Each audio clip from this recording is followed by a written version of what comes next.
पे खड़ी हो जाती हैं, अगर उनके बाल काटे हैं पहले अपने काटेंगे फिर आप उनके काटेंगे। अगर आपके हाथ खुद नहीं पहुँच रहे बालों तक फिर आप किसी से आप कटवाएंगे।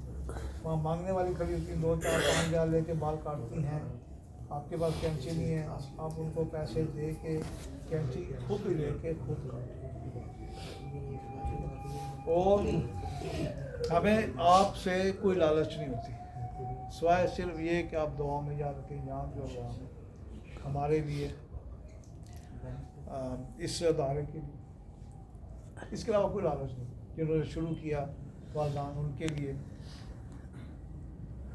और इस तरह एक औरत आई, मुझे उसने एक शापर दिया छोटा सा इतना बड़ा, ये आपके लिए गिफ्ट लाई। मैंने कहा इसकी ज़रूरत नहीं थी, कहते नहीं गिफ्ट लाई हूँ आप गिफ्ट ले लें। मैंने कहा चलें ठीक है। मैंने कहा आप जमजम होगा खजूरें होंगी, जब मैंने देखा कुछ नहीं, नरम नरम चीज़ है। मैंने कहा ये क्या लाई हैं आप? कहती आपके लिए गिफ्ट लाई। मैंने कहा ये क्या लाई है, कोई स्कार्फ है, रुमाल है, क्या है? कहती नहीं। कोई ऐसा नरम था। मैंने कहा लेडीज़ रुमाल है, स्कार्फ है? कहती नहीं। देख लें क्या है। मैंने जब खोल के देखा उसमें सब बाल डाले थे, बाल।